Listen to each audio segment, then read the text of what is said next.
Well, good morning, folks. I'm Jeffrey Daugherty, the Christian whistleblower, and this is Apostle Paul, Antichrist, our walk through my first book, the book that kind of started it all. Of course, it's entitled Apostle Paul, Antichrist, and it talks about how Paul co-opted the original Jesus, the original Yeshua message, and turned it into a fear and guilt-based control matrix that we're still living in today, or living under today.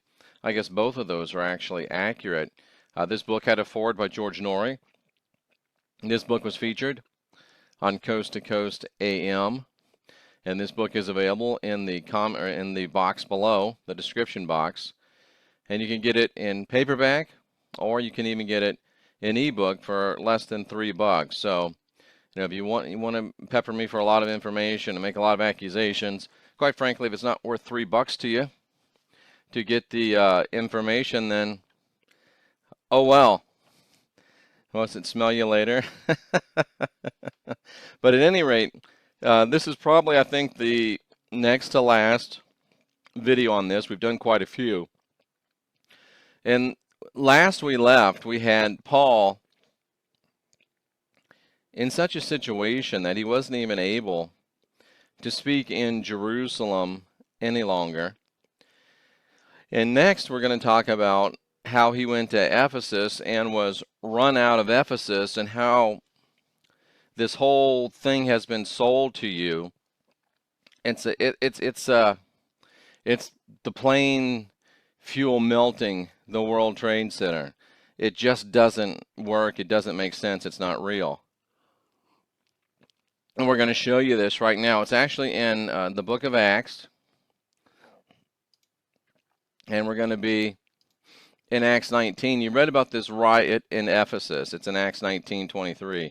And allegedly, what happened was that Paul had persuaded some guy that made little figurines of Diana to stop making figurines of Diana. And that caused a whole great big riot. Now, that sounds stupid, ridiculous, impossible to you, then you're right on track. Because first of all, here's Paul, some dumb, and you have to remember Ephesus. Ephesus was a great city, a huge city. Ephesus was dedicated to Diana. They had a huge, beautiful temple that was dedicated to Diana.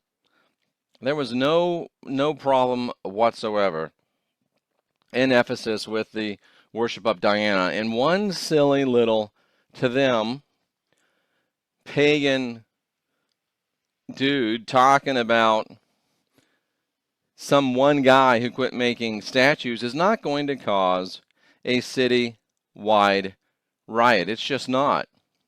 And to believe that, I mean, come on. This one guy, Paul, persuades one guy, what was his name?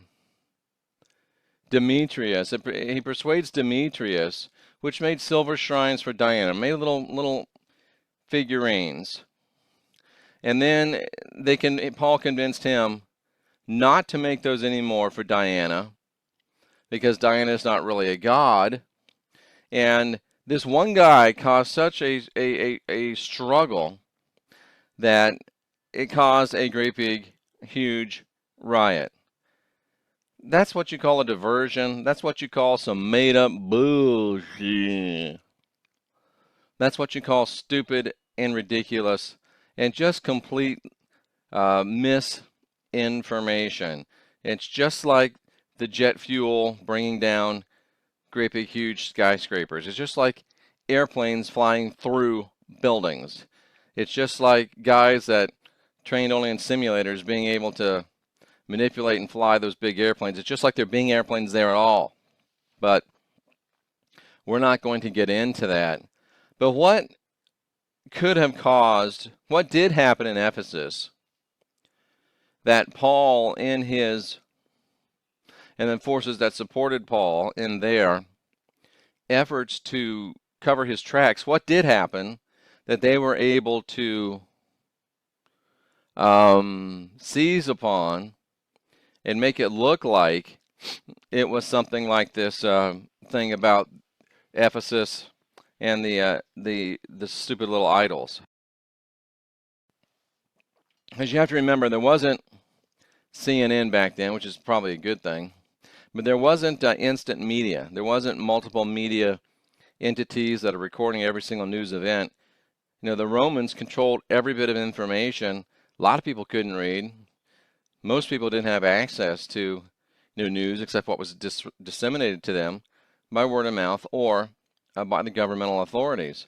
And that's really the problem today, is that we're kind of in that same situation, but there's people rising up, especially on the internet, that are able to bring unfiltered news, and that's what really has the big news, the mainstream media, really upset, because we're breaking through their fake news. But at any rate, there was an event that they were able to leverage, and that event is talked about in Revelation chapter 2. So let's just go look at Revelation chapter 2. And here's what really happened in Ephesus. And this is the event that they leveraged to take advantage of it. You can see here in Revelation chapter 2, we are talking about Ephesus. There's no doubt about that. It is Ephesus.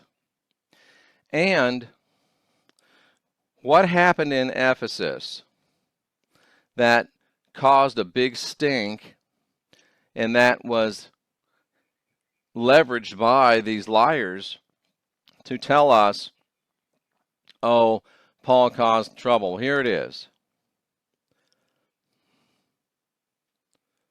Thou hast tried those which say they are apostles and are not, and has found them liars. In Ephesus, there was a huge trial, and the trial was of Paul. The church of Ephesus is the only one in Revelation that Paul founded. I've been through this before. You can find it on this channel, a full teaching on it. John the apostle was living in Ephesus and acted as the judge in the trial. That's also in Final Message of the Last Apostle, one of my other books. But this is the big event that happened in Ephesus. They took Paul, they dragged him into trial, and no doubt he caused a big stink, and tried to throw him off. And the fact that he was talking down Diana, the fact that he was talking down Artemis, Diana, whatever you want to call it, really more accurately Diana. The fact that he was talking down Diana probably contributed to the magistrate saying, yeah, we don't like this fool anyway. Let's go ahead and arrest him and deliver him over to these people that want to put him on trial. But make no doubt about it, it was the church at Ephesus, John the Apostle in residence in Ephesus, acting as judge of a trial where Paul was tried, who says he's an apostle. Of all the times that Paul is called an apostle in the entire Bible, he's always called an apostle by himself, except for here. And here, of course, it's those that say they're apostles and are not, and has found them to be liars. So this one verse shows that Paul was not an apostle, even though he said he was, and that he was a liar. And he was put on trial in Ephesus, and that's what caused the great conflagration. Now, I ask you to put on your thinking cap. Here's Paul, dude, got him a church in Ephesus, probably a fairly significant church. Church says we want to put him on trial. Paul tries to run away. Church says we need help getting this guy in trial because he's trying to run away. And magistrates say, okay, that's the rat bastard that's talking against our goddess, so yeah, we'll grab him for you. Now, does that make more sense? Or does it make more sense to say, oh, this guy talked one guy who made little statues of Diana out of making them anymore, and because of that, the whole city rioted? I'll leave it up to you to decide which one makes the most sense. So now we've got Paul run out of Jerusalem because he killed James. Now we've got Paul run out of Ephesus because he was a lying rat bastard. And then next, and this I think will be it, next video will be it, Paul in his infinite ego decides, you know what, I'm going to take one more crack at Jerusalem.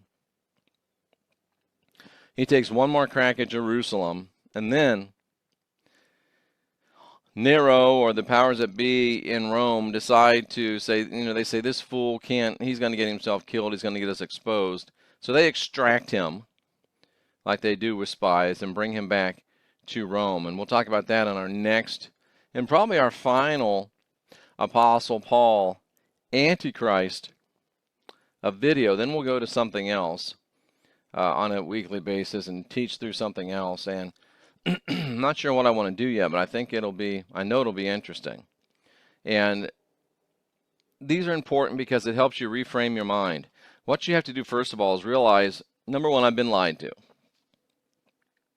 And then you have to kind of reframe your mind away from what you've always believed and get yourself into the place where you can understand, comprehend objectively. And then you're in a place where you're able to then rebuild your worldview and your comprehension of what has actually happened. So this whole thing is meant to be a slap in the face. I don't know how many of you remember the old aftershave commercial. Thanks, I needed that. We did need that. And it slapped us and it woke us up. And it's got us to a place of objectivity so we can move forward, actually piecing together a worldview that is consistent with the empirical, objective record, historical record, and fits with all of the information and writing that is available to us about the New Testament era, both biblical and parabiblical.